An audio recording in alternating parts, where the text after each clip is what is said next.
Fernando entrou aí. Já tá dando a hora mesmo. 21. Boa Fernando, noite, boa noite, tudo bom? tudo bem? Bacana. Eu ia fazer um teste, mas já são já praticamente 9 horas, né? Então Verdade. vamos esperar mais um pouquinho, vamos esperar mais uns 5 minutos, uns 4 minutos. Pode ser, pode ser. Acho que O pessoal dá vai para esperar interagir, sim. o pessoal vai interagindo aí. Me ouve bem? Tá tudo bem aí? Aqui para mim tá tudo tranquilo. E aí, pessoal, tá tudo Beleza. tranquilo aí? O áudio, tá dando para ouvir bacana? Fala aí no chat pra gente aí. Beleza. Aproveitar que já entrou, vou deixar o ambiente aberto para vocês fazerem perguntas. Eu não vou parar o Fernando para as perguntas. Eu vou dar um tempo para a gente conversar e aqui eu vou ainda anotando e depois a gente vai responder a pergunta de cada um, com o nick, né, com o nome e posteriormente eu faço as perguntas para ele, ele vai te sanar as dúvidas. A galera falou aqui que tá tudo certo, Fernando. Beleza. Tudo beleza. Deixa eu só ajeitar minha câmera aqui.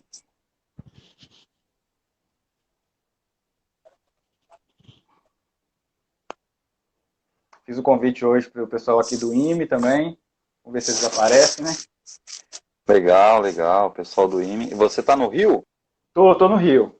Tô aqui no Ah, Rio. legal.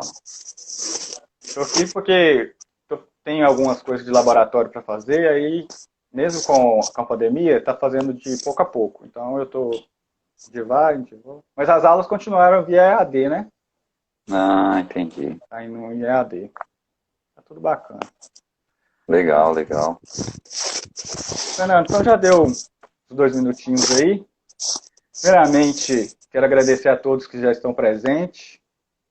Essa é uma das primeiras lives que nós da TSA estamos produzindo. Temos grande honra de ter você, Fernando, como nosso convidado, para passar a sua experiência. Sabemos que você é um cara que, de fundição, não tem outro para para se discutir, né? E eu vou falar um pouquinho da TSA, quem eu sou também, e eu queria que depois você apresentasse para todos nós que estão assistindo.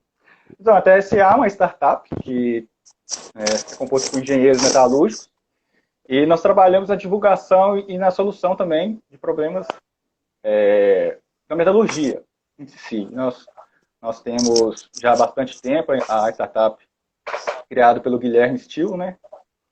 E ele até está presente nos vendo aí.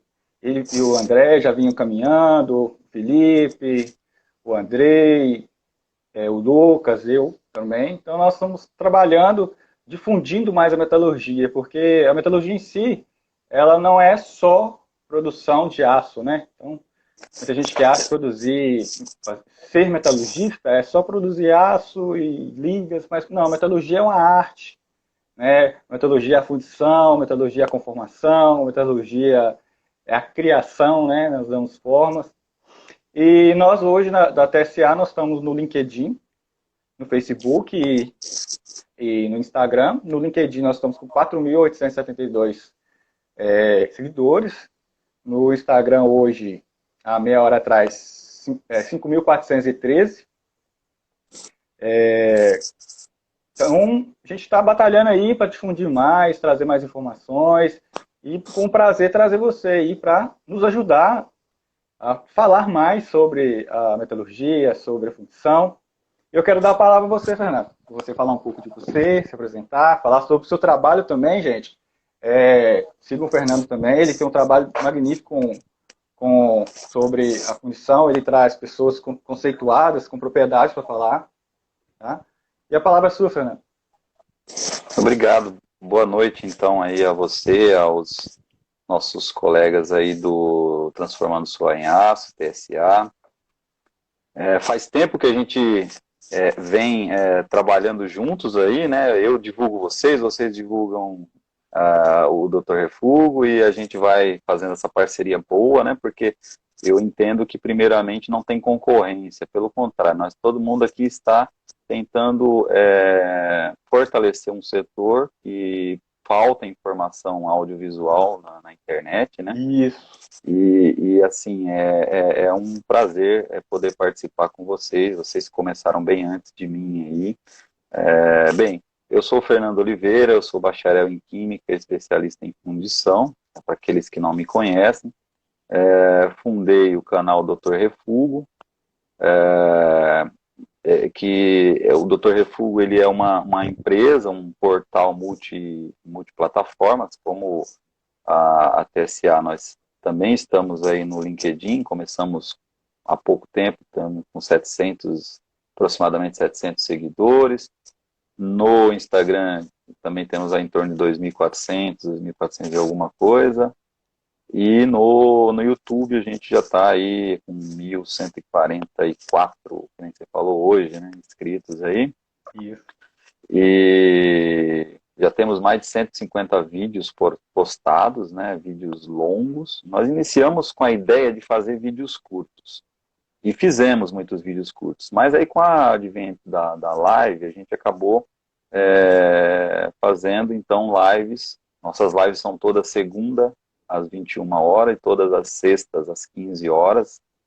Na segunda-feira a gente faz a live com profissionais do setor, um bate-papo igual esse que nós estamos fazendo aqui. O nome do programa é Live no Insta, que é uma conversa no Instagram, que a gente replica ela para o YouTube. Então, ela é simultânea YouTube e Instagram.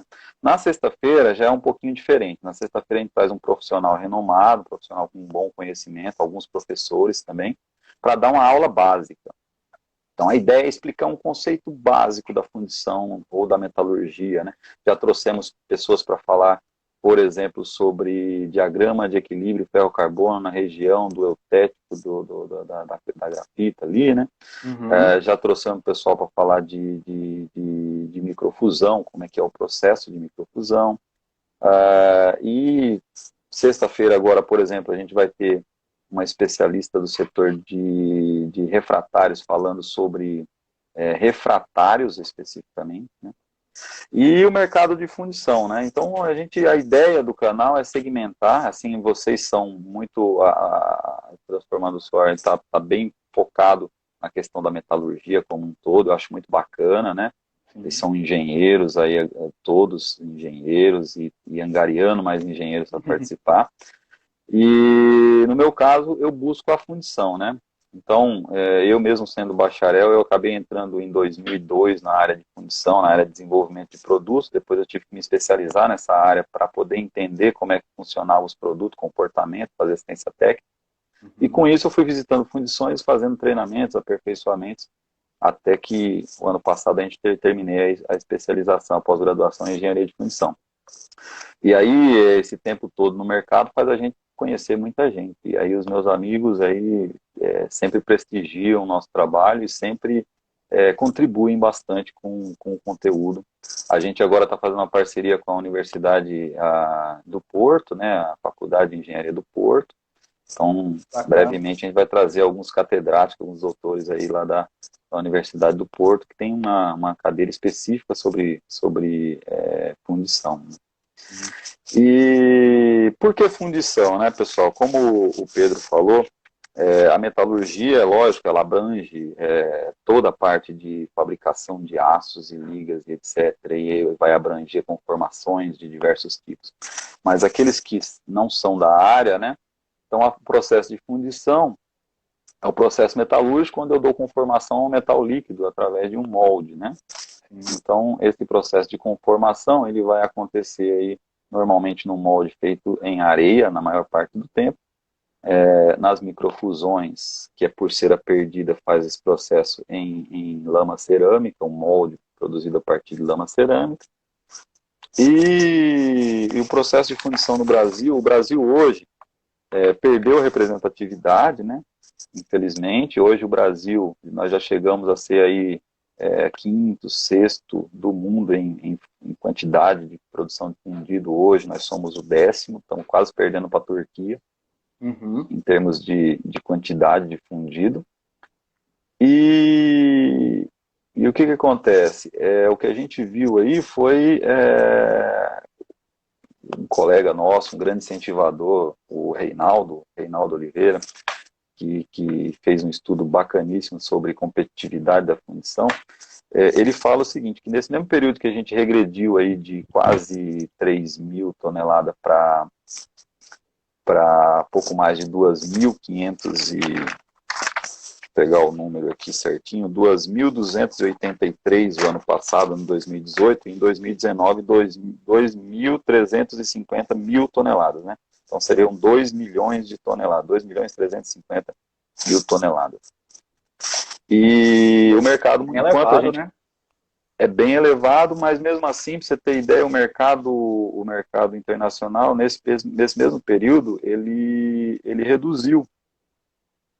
Aliás, ele aumentou. Enquanto nós reduzimos, ele aumentou bastante a produção. Então, se a gente reduziu, significa simplesmente que a gente perdeu competitividade, na verdade, né? Sim. Porque se o mercado internacional cresceu e nós perdemos volume, significa que alguém ganhou esse volume em algum lugar, né? Então, esse é o ponto que tem que ser realmente entendido. Nós vamos falar um pouquinho mais para frente sobre isso, Pedro, mas só para dar continuado falando aí de números, né? A gente hoje, em 2018, a gente exportou algo próximo de 377 mil toneladas e gerou uma receita aí de 840 milhões de dólares em fundido. Então, é um mercado representativo.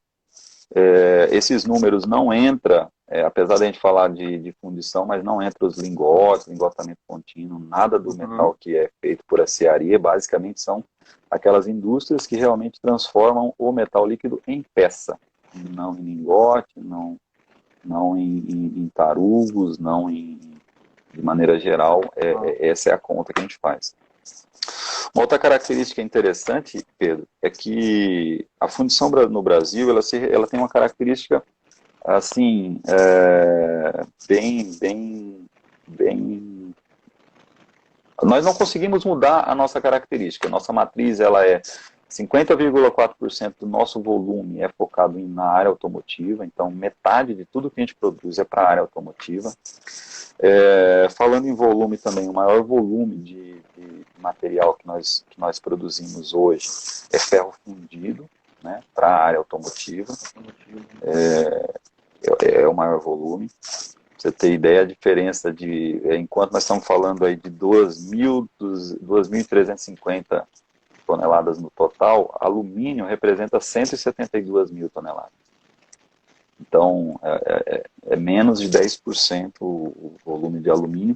Lógico, esses números eles não são 100%, não são absolutos, porque infelizmente os números que a gente tem oficiais são da Associação Brasileira de Fundição. Quem tiver interesse em conhecê-los, é só pesquisar www.abifa.org.br. Lá tem as revistas de fundição para ter essa visão.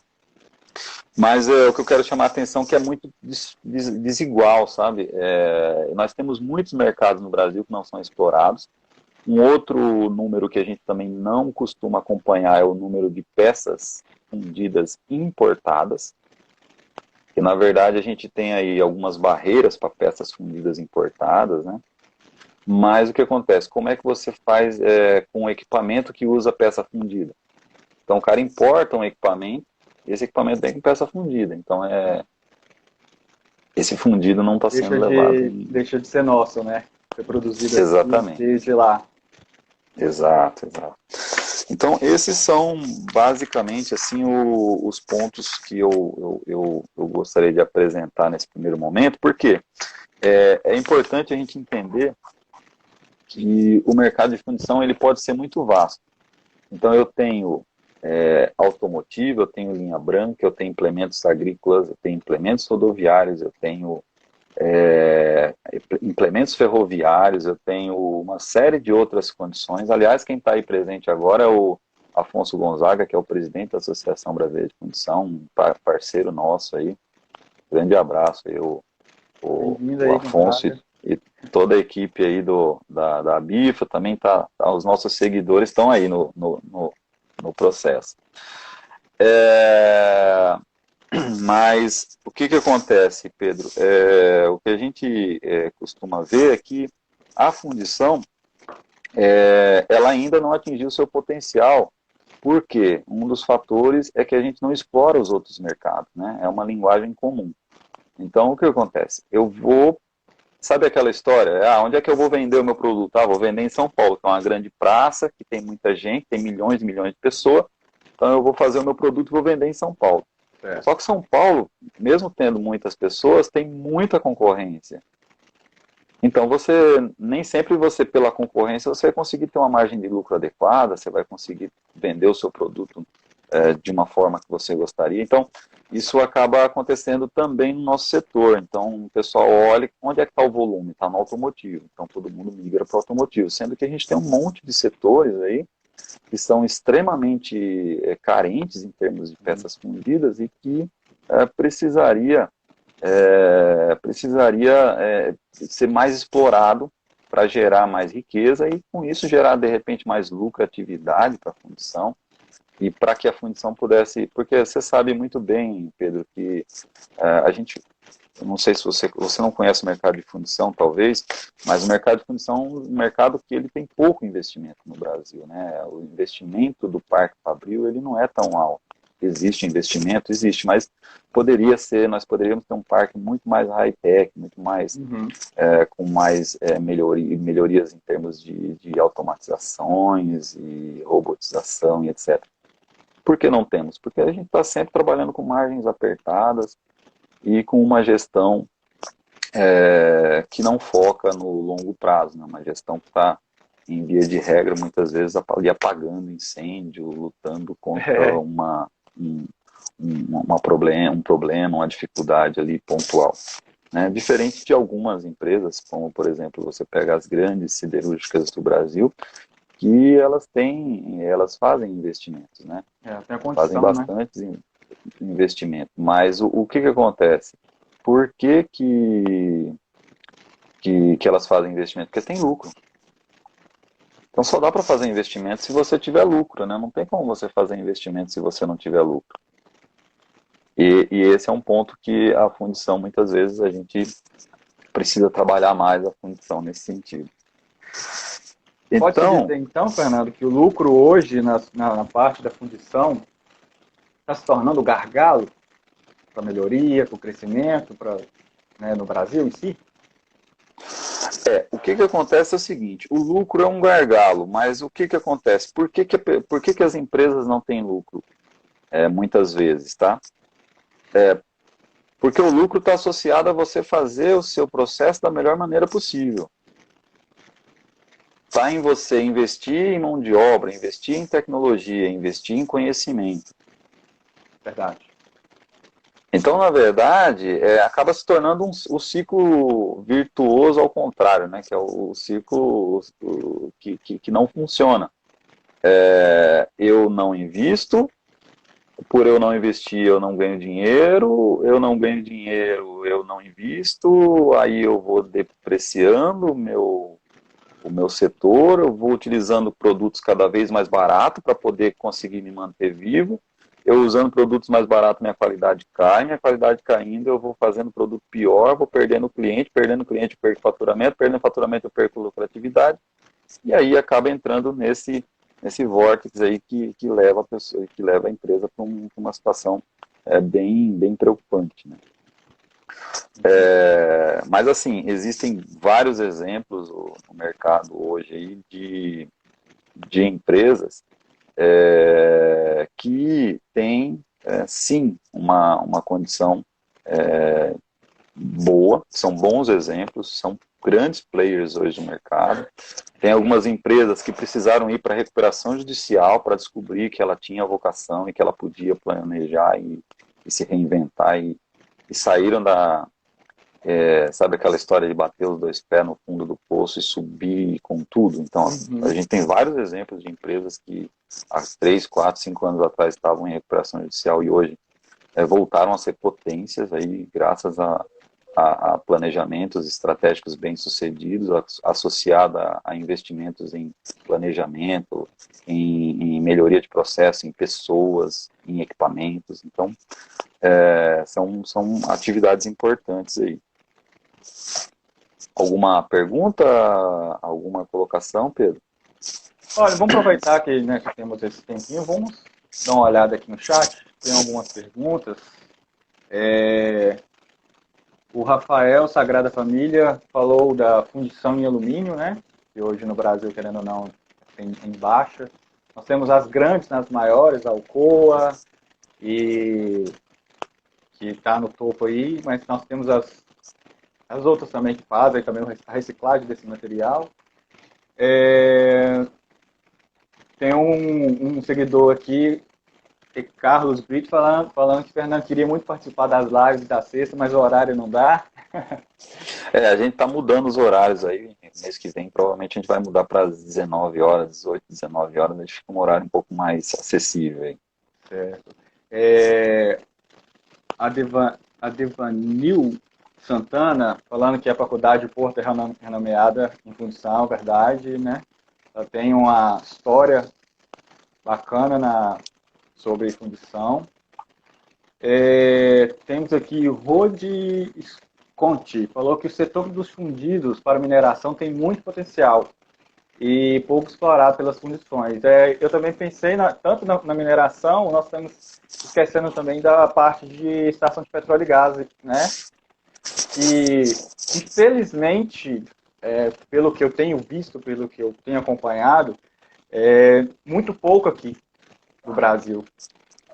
A gente tem perdido muita competitividade, principalmente na questão de válvula, né? A gente tem perdido, porque assim, petróleo e gás, a gente tem muita utilização de válvula, muita troca de válvulas e etc., né? Já foi um dos maiores setores dentro da fundição, dos maiores consumidores de fundido dentro da fundição no passado, mas aí com a concorrência chinesa, a gente acabou tendo aí a dificuldade de manter a competitividade. Então, quando você traz uma válvula chinesa, você está trazendo ali, está deixando de fazer um fundido no Brasil, né? E a competitividade, ela é importantíssima, porque tem horas que não adianta a gente ficar discutindo, sabe? Então, aquela história, né? Lá na Índia, o cara fez o carro lá por $11 mil. Pô, mas é impossível fazer um carro com $11 mil. Os caras fizeram. Então, cabe a nós encontrar um jeito de fazer. Impossível não é. Eles fizeram, né? Eles fizeram, então, quer dizer, dá para fazer. Então, a gente vê muito isso daqui. Eu fiz uma entrevista com...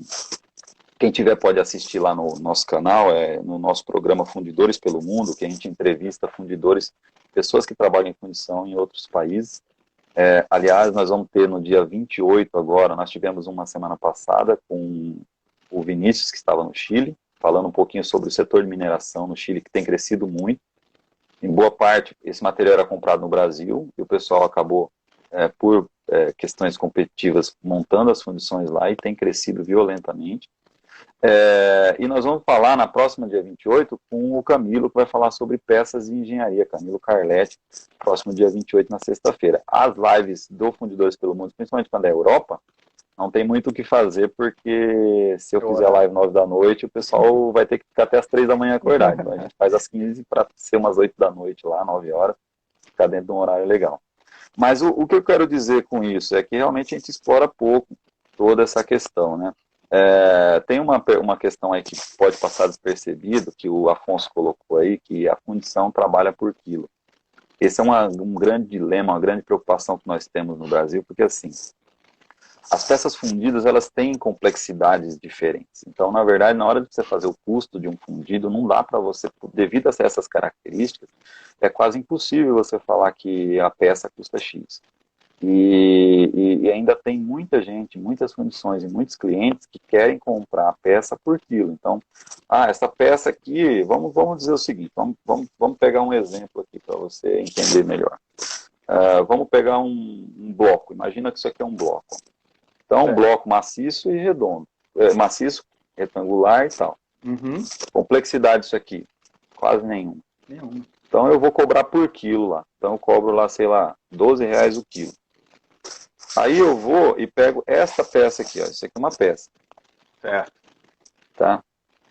Aí o cara quer que eu cobre os mesmos R$ 12 que eu cobrei nesse bloco maciço. Então, assim, e as fundições acabam entrando nessa disputa e assumindo esse compromisso de fazer uma peça complexa pelo preço de uma peça simplificada. E isso realmente atrapalha bastante aí as negociações na área de fundidos. Ótimo. Tem mais alguma? Tem mais um Arte Metalography, te dando os parabéns pelo trabalho, né? Temos aqui, como já tinha dito, Fernando, como as novas tecnologias do Engie André Alves, como as novas tecnologias, como a manufatura aditiva podem afetar o setor de fundição? Isso é uma pergunta interessante, né? Na verdade, o que acontece? As tecnologias aditivas, elas vão entrar no mercado, mas assim, eu não consigo ver, conversando com alguns colegas aí, eu não consigo ver eu não consigo ver a manufatura aditiva como um concorrente, eu vejo mais como um apoiador para que a gente possa conseguir desenrolar alguns projetos que não estavam funcionando adequadamente, sabe? Então, tem algumas questões de desempenho que a peça, pelo menos nesse momento, né, as tecnologias de manufatura aditiva acabam não conseguindo atingir os desempenhos que a gente precisaria, por exemplo, numa indústria de mineração, numa indústria de cargas, né? Então, ainda tem muito a trilhar. A manufatura aditiva, ela tem que ser usada, inclusive, a favor do setor de fundição. Em que sentido? Você pode, por exemplo, fazer a manufatura aditiva produzindo molde, imprimindo o molde. Em vez de você fabricar o molde ali, meios convencionais, você pode imprimir o molde com a complexidade que você precisa.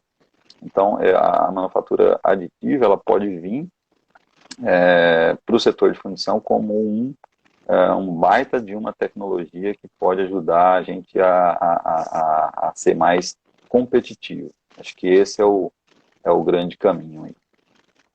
Beleza. Temos mais uma pergunta aqui do Madison. Ele fala que é justamente a minha maior dificuldade, colocar na cabeça do cliente que valor, né, por quilo não é a melhor maneira de balizar preços. Como você já respondeu, né? Colocar preço por quilo do fundido é diferente, porque nós temos, né, diversas peças. Se for um faruguinho, beleza, mas se for uma turbina, por exemplo, uma válvula que você tem que fazer tanto o molde, né, para fora, tem que fazer a parte de dentro, né? Tem o custo da areia, o custo do aditivo, se for pintar o molde com tinta refratária. Então, né, mais ou menos no básico que você já falou, é impossível, acho que, ter essa noção e a empresa ainda continuar tendo essa visão, né, de colocar, não, o preço por quilo é esse e nós vamos trabalhar assim, né? Não, isso é bem complicado. E assim, uma coisa que eu digo para você, eu elenquei aqui alguns pontos que nós vamos discutir um pouquinho aí para quem é fundidor, quem me acompanha, quem assiste aí as nossas lives, e para quem não é fundidor também, mas são alguns números que são interessantes da gente conversar, porque o que acontece? Se você está dentro de uma fundição, você precisa ter metas, você precisa ter dados e você precisa aprender a controlar o seu processo. Então, você, fundidor, falando com você, fundidor, cadê o fundidor? Controle seu processo. Então, se você tem dificuldade para controlar seu processo, não entende o que tem que ser controlado, liga para a gente que a gente ajuda. Aí, ó. Aí a gente. Tem especialista aí, ó. E aliás, até uma coisa que eu não falo nas minhas lives, vou começar a falar, que a gente também faz palestras nas empresas aí. Então, sempre que vocês tiverem necessidade, semana da da CIPAT, Semana da Qualidade, então chama o Dr. Refúgio aí que a gente faz, dependendo aí, não tem nem custo envolvido, é mais para a gente poder continuar. Você também, Pedro, e o pessoal aí das universidades, que precisarem na semana lá do diretório acadêmico, já de uma palestra, a gente faz também, todas online, né, porque não está em época de fazer presencial, né? Tá complicado. Exatamente, a gente fazendo palestras aí quando não é ao vivo, a gente pode usar alguns exemplos aí, citar nomes de empresa, porque no ao vivo a gente acaba evitando para evitar problemas aí, né? Mas falando aí em termos de custo, né, para a gente ser competitivo, né, o primeiro item que a gente tem que levantar em termos de custo para a gente ser competitivo, o Pedro, primeiro item é refúgio, é o que leva o nome do canal. Então, assim, ó, mas o meu refúgio é alto por causa disso, dessa particularidade, por causa disso, por causa daquilo. Cara, o negócio é o seguinte, tem algumas regras aí, mas o ideal do refúgio é zero. A gente estava fazendo uma live ontem sobre preparação de carga, e aí alguém falou assim, mas por que eu não posso usar 100% de retorno? O que é o retorno? O retorno é tudo aquilo que eu fundi que voltou ou porque foi refúgio, ou porque pedaços de canais, partes que alimentou a peça. Então, eu fui obrigado a citar na nossa live a seguinte questão. Beleza, você pode fazer uma carga com retorno, mas o que é o ideal? O ideal é que você use o mínimo possível de retorno, porque eu quero que a minha fusão se transforme em peça, eu não quero que a minha fusão se transforme em retorno. Né? Exato. Então, na verdade, o que a gente foca é nessa questão. Então, refúgio, né? Nós temos alguns vídeos aí sobre refúgio, até com o Ricardo Foco, toda a equipe, que fala o seguinte, por exemplo, refúgio em ferro fundido. Refúgio em ferro fundido, peça não seriada, tem que ser abaixo de 3%. Não dá para trabalhar muito fora disso. Refúgio em aço. Refúgio em aço tem que ser abaixo de 1%. Não posso ter refúgio em aço acima de 1%. Recuperação de aço, peça de aço. Tem lá aquele cálculozinho, 2 kg de solda para cada tonelada de aço. Então, se eu fiz uma peça de 500 kg, eu só posso usar 1 kg de solda. Se eu usei 17 kg de solda, eu estou pagando para trabalhar. Então, isso vai tirar a minha competitividade. Esse é o primeiro ponto, então, a parte dos refúgios. Outro fator que é crucial dentro do processo é o rendimento metalúrgico, né? Então, o que é o rendimento metalúrgico? Quando eu faço uma fusão, vamos supor, eu fundi lá dentro daquele molde, coube 100 quilos de metal. Aí, na hora que eu quebrei, tirei as rebarbas, tirei tudo que não era peça, a minha peça pesa 40 quilos. Então, significa que o meu rendimento metalúrgico é 40%. Ou seja, somente 40% do que eu fundi virou peça. Então, quando eu faço isso, o meu rendimento metalúrgico é muito baixo, eu vou gastar mais energia, eu vou gastar mais material, vou perder matéria-prima e vou perder tempo de processo para fazer peça ruim. E essa peça ruim vai me prejudicar e eu vou usar metal de excelente qualidade em vez de fazer peça para fazer retorno. E é isso que a gente não quer. Isso literalmente queimar dinheiro, né, Fernando? Literalmente queimar dinheiro. O que eu costumo dizer é o seguinte, tem muitas empresas que com essa história de querer ser competitiva sem ter a competitividade, muitas delas acabam fazendo o quê? Acabam entregando junto com... Eu fui numa empresa que a gente fez o custo que com cada peça que ela entregava para o cliente, ela colocava... deixa eu pegar aqui para impactar. Vamos imaginar o seguinte, ó. Isso aqui é a peça... Isso aqui é a peça do cara, né? Isso é a peça do cara, ó, um rotor.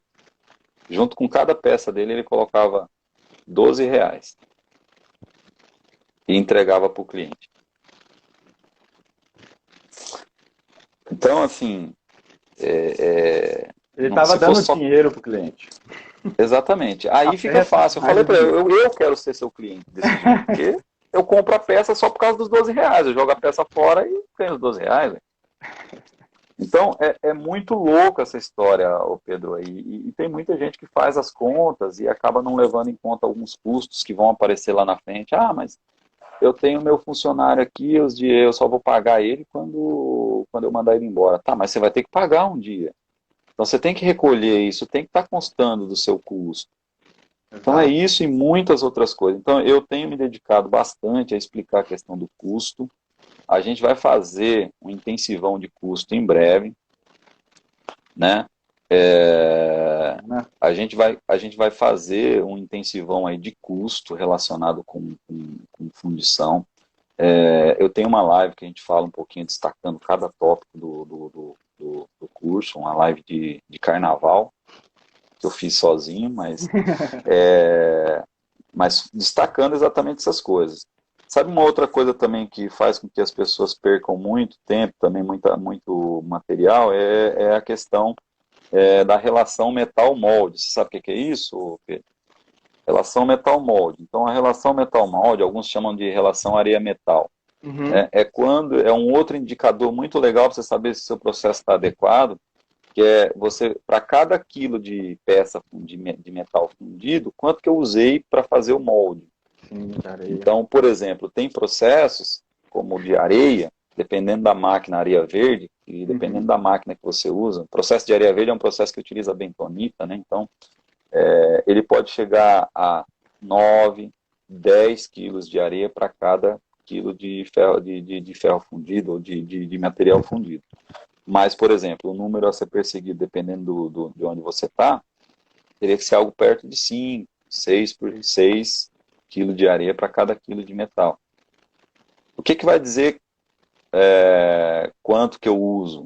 O que vai dizer é justamente a quantidade de processo que eu vou utilizar. Aí você fala assim, pô, mas você está falando de 5 para 9? Vamos imaginar que uma fundição que funde 1.000 toneladas por mês de, de peça. Uhum. 1.000 toneladas por mês de peça, ela tem ali o retorno, então para ela fundir 1.000 toneladas, ela vai ter que fundir, na verdade, 1.400 toneladas, digamos assim, 1.350. Então, pega 1.350 toneladas, coloca 5. Sim. Então, nós estamos falando de 5.000 toneladas de areia que vai estar passando no circuito. É lógico, não vai ser trocada tudo, mas vai ter que renovar. Isso. E em vez de falar de 5.000 toneladas, se eu trabalhar com 9, eu vou precisar de 9.000 toneladas de areia. Areia. Então, Verdade. assim, a coisa muda bastante. São detalhes que fazem muita diferença. Isso envolve estrutura, investimento, etc. O que mais que a gente tem aqui que eu posso falar? Ah, sim, falando ainda em areia, por exemplo, nessa relação areia-metal. Se você pegar, por exemplo, processo Code Box, tem gente que trabalha com processo Code Box aí, Uhum. 3 para 1, 4 para 1, 8 para 1, 5 para 1. Quando, na verdade, o processo Code Box, ele te permite trabalhar até abaixo de 1. Então, dá para se trabalhar, dependendo do item, até com 0,6, 0,7, 0,8.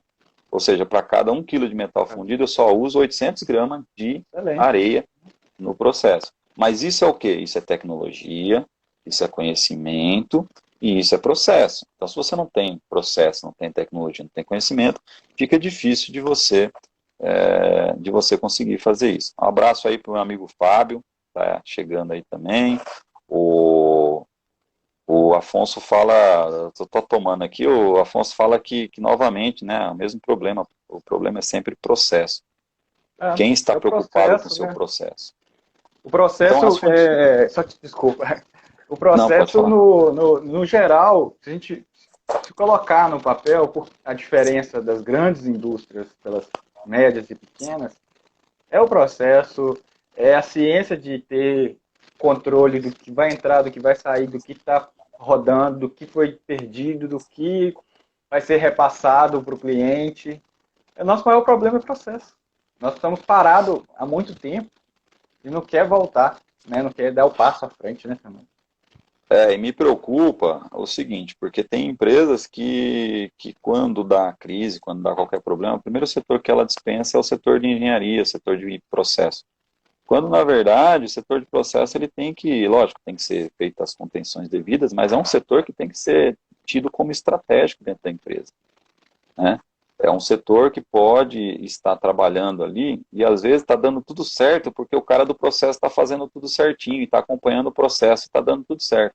No dia que você parar de controlar aquilo ali, você pode ter o problema. E quando você tira o cara de processo, não é colocar outro cara no processo e vai voltar a ser o que era, não, porque o cara de processo ele cria um histórico, ele cria uma rastreabilidade, ele cria um histórico de problemas, de soluções, e aí ele vai criando as famosas lições aprendidas, né? Então, isso tudo gera um histórico riquíssimo que muito poucas empresas utilizam isso no seu dia a dia. Ele dispensa uma engenharia de processo inteira e não tem o histórico, ele não guarda o histórico, ele não tem essa questão.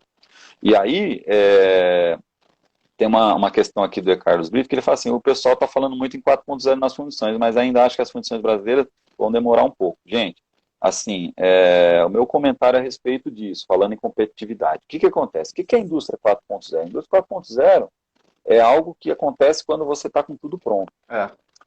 Então, tipo assim, você pegou uma casa que está toda quebrada, 20 anos sem ser reformada, aí você chega lá com uma tinta de primeira e pinta a casa. Não resolveu nada.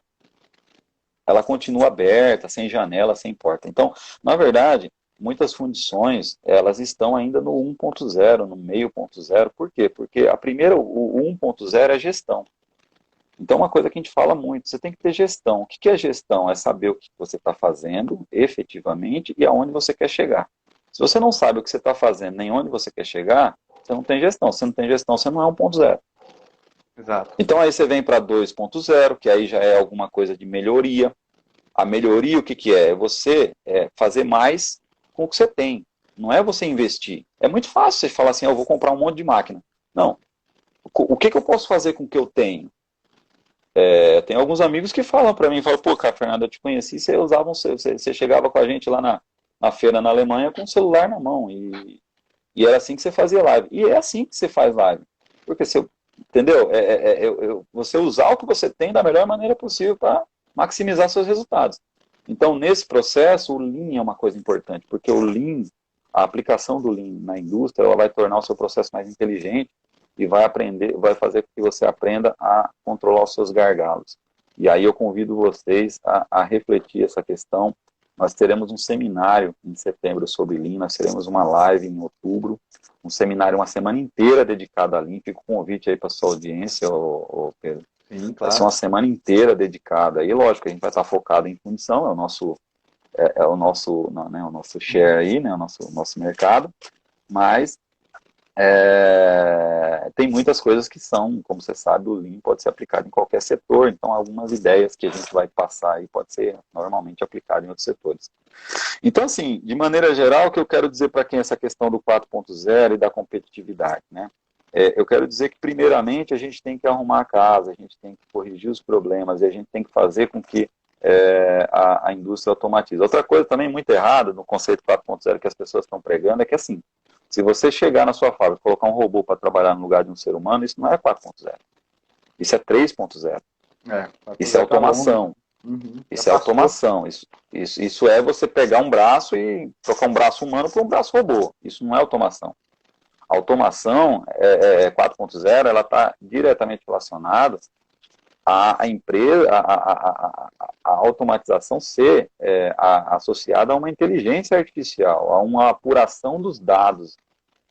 Então, através dos dados e dos controles, aquele mecanismo, aquele robô, enfim, aquele processo, ele é capaz de tomar decisões, ele é capaz de dizer se está ruim, se está bom, se pode mandar para o cliente, se não pode mandar para o cliente, e como se autocorrigir para voltar a ficar bom. Isso é 4.0. Então, assim, nós estamos muito longe disso daí nas nossas condições. Estamos muito longe, talvez na grande parte da maioria do nosso processo aqui de fundição no Brasil.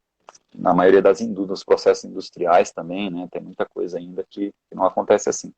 Então, assim, por isso que eu falo, trabalhar o Lean, melhorar, aumentar a produtividade, melhorar a eficiência do seu processo, fazer com que o seu processo seja lucrativo, te dê lucro para você poder fazer um investimento inteligente é uma coisa. É uma coisa que vai te fazer a sua empresa crescer, porque aí você automatizar o que é inteligente vai fazer com que você faça uma automatização boa.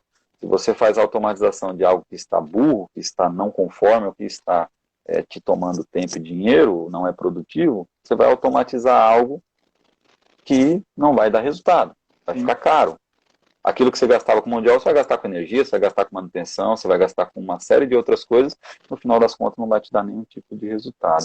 Que vai te dar Então, um assim, tanto de dado, vai te jogar aquele tanto de dado, e você vai pegar aquele dado e guardar, porque como é que você vai aplicar, né? Se os outros setores são defasados, não adianta ter tecnologia de ponta, transmissão de dados automática, equipamentos se comunicando, sendo que você, dentro da indústria, né, vamos colocar, não caminha o passo a passo. Dá um passo, depois dá três, aí depois volta um, né? Não só a fundição, o Fernando, que é o 4.0 que eu vejo que vai demorar, é muitas áreas mesmo envolvidas, mineração, vamos colocar, siderurgia ainda está caminhando, já está dando os passos, né? Mas a gente está sim. um pouco atrasado nesse quesito. O 4.0, né? E aí, o que que acontece? Dentro dessa história toda, o que que a gente vai fazendo aí, vai acontecendo, né? A gente vai tendo algumas dificuldades. Eu lembro de há uns 3 anos atrás, a gente participou de um seminário que o tema era 4.0 e desafios, e aí um empresário levantou e falou assim, olha gente, vocês estão falando de 4.0, é lindo e maravilhoso, mas ontem eu fiquei na minha fábrica sem emitir nota fiscal porque não tinha internet. Como é que você vai manter todo esse 4.0, né? Então, você tem uma questão de infraestrutura envolvida. Agora, já tem empresas no Brasil que estão fazendo, a indústria, algumas partes da automação e dos veículos autônomos e de transportes autônomos dentro das fábricas. Você vê, tem muitas fábricas aí que já tem isso daí, já está acontecendo. A pessoal de tecnologia está bem desenvolvido nessa área. Nós vamos fazer um evento em setembro, dia 15, anota aí na sua agenda, Pedro, 15, 16 e 17 de setembro, nós vamos estar fazendo um evento Futuro da Rebarbação e do Acabamento de Peças em Fundidos. Esse evento, ele é específico para mostrar um pouco da automação.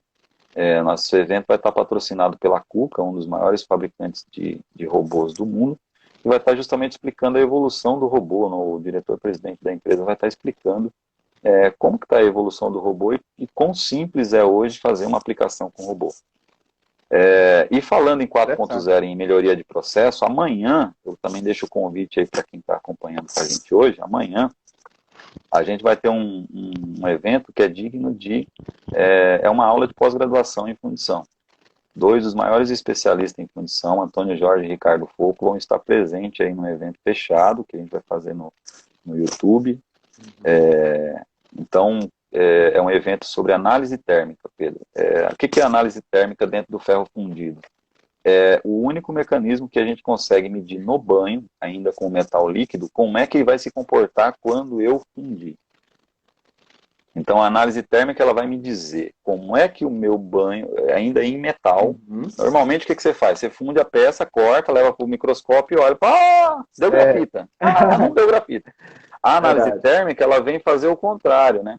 A análise térmica, ela vem para poder levar no banho, ainda quando o metal está líquido, dizer assim, se você, com isso aqui, com esse resultado, a gente consegue tirar peça boa, e dá peça boa. Então, a gente vai ter lá uma aula com esses 2 professores sobre esse assunto, e para quem participar da live, lá, as empresas que participarem da live, vai ter uma super condição especial para levar essa tecnologia para dentro da sua fábrica.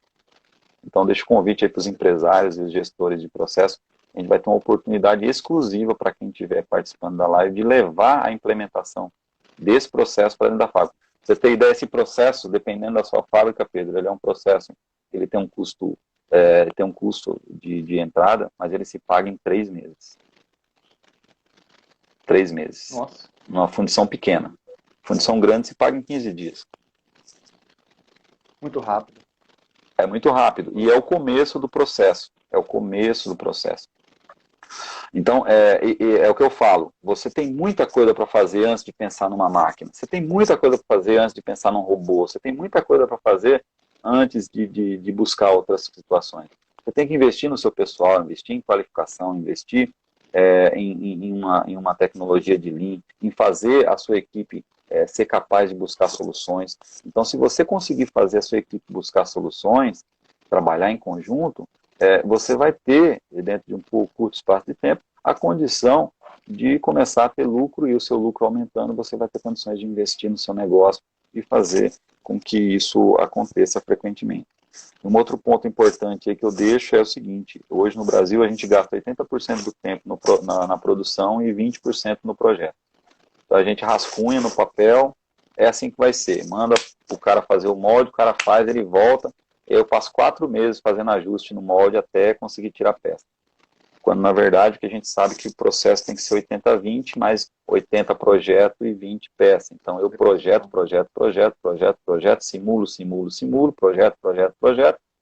Quando eu faço o meu primeiro tryout, eu vou ter no máximo 1 ou 2 ajustes para poder ser feito. Caso contrário, muitas vezes você corre o risco até de dar certo na primeira vez.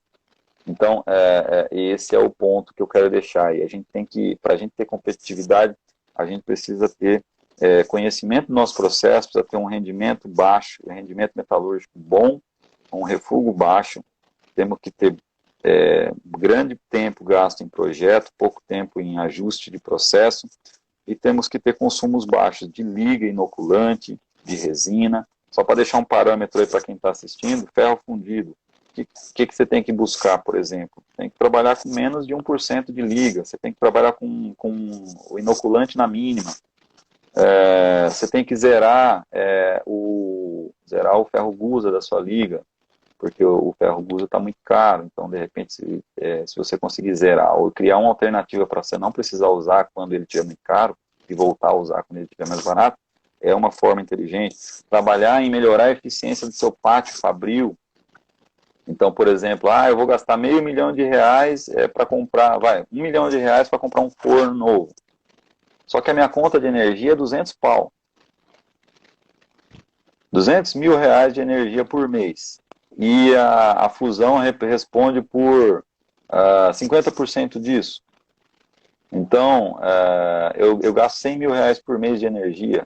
Vamos supor que eu trocando o meu forno, ou enfim, qualquer etapa do meu processo que eu reduza a energia elétrica, forno, compressor, máquinas, etc. Mas vamos falar do forno. Eu trocando o meu forno e eu reduzindo o consumo de energia dele ali, e eu reduzindo R$50 mil no consumo de energia dele, reduzindo 50%, quem reduza 50% e a gente consiga 50%, eu gastei R$1 milhão, em 10 meses está pago. Aliás, em 20 meses está pago, menos de 2 anos você paga o investimento. Então é isso que a gente tem que estar atento aí, tem que estar antenado dentro do processo. Assim, essa é a minha visão aí do processo como um todo, Pedro. Muito bacana, Fernando. Uma pergunta que eu deixei para o final, mais para o final, e para a gente depois responder mais algumas do chat. Expectativa para o Brasil nos próximos anos? Qual que você inserido aí? O que você diria? Vamos continuar declínio? Vamos estabilizar? Olha, antes da gente passar por essa pandemia, né, essa crise global aí provocada pela pandemia, a gente tinha uma expectativa de crescimento nos próximos 5 anos, um crescimento que vinha se consolidando nos 3 primeiros meses de uma forma muito produtiva e muito interessante. Só para você ter uma ideia, a gente estava falando em chegar em 2000 e... Deixa eu pegar o número aqui. Em 2023, a gente já estava falando em chegar aí próximo das 3.200 toneladas de fundido, sabe? Uhum. A nossa capacidade instalada hoje, segundo informações aí da ABIFA também, em torno de 4 milhões de toneladas, né? 4 mil toneladas, 4 milhões de toneladas ano. E a gente tinha uma estimativa aí de um crescimento acontecendo aí. O que acontece? A pandemia, a gente vai ter que esperar um pouco para entender se a demanda ela foi... que demanda que foi postergada, que demanda que foi cancelada e que demanda que foi alterada. Então, a gente ainda é um pouco cedo para a gente fazer qualquer tipo de previsão. Alguns mercados que estão voltando têm demandas reprimidas, então tem setores aí do mercado que estão crescendo. Eu acho que vai ser um momento interessantíssimo para as fundições brasileiras buscarem principalmente outros mercados que não o automotivo e os mercados externos. Então, toda fundição que tiver como tem que buscar mercado externo e tem que buscar outros segmentos. Um segmento no Brasil que tem uma tendência de crescer bem esse ano, né, é o setor agro, né, que é um grande consumidor de fundidos. Então, a parte de máquinas e equipamentos utilizados no setor do agronegócio. E, para você ter ideia, esse ano foi recorde de safra, né? A gente está até com dificuldade aí de escoar essa produção. E quem atua no mercado de fundição hoje e atende o setor agro está tranquilo, ele está produzindo, praticamente não parou, né? Tem algumas informações aí de que o setor de mineração também continua ativo, né? Tivemos aí no começo do ano essa dificuldade lá com a questão de Minas Gerais e tudo, mas a gente sabe que é um setor também que é demanda reprimida, que vai retomar, e quando retomar, retoma com bastante vigor, né?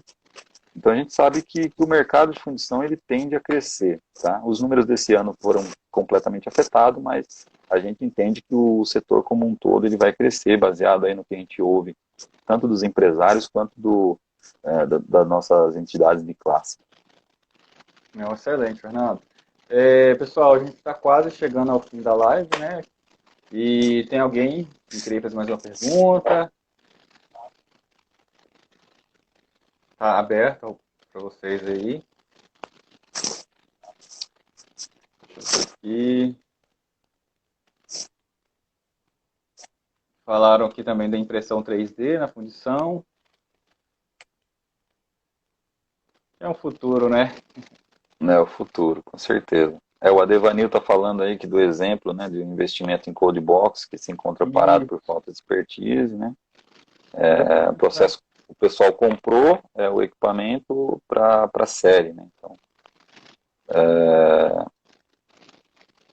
E o Madison, devido à pandemia, há vários projetos de localização onde os clientes que importam estão com dificuldade em produzir, pois as peças não estão chegando, né? Então, basicamente faz tudo, né? Na verdade, se a gente se preparar bem, se as fundições se prepararem bem, Pedro, é um excelente momento para a gente retomar alguns clientes lá de fora. Só que não adianta vir com aquele mimimi de que, mas tem que ser mais barato, tem que ser mais caro, eu não consigo competir com esse preço. Não. Você entrar no mercado para competir, você vai ter que competir e competir de igual para igual com o pessoal que tá participando aí do processo, né? Porque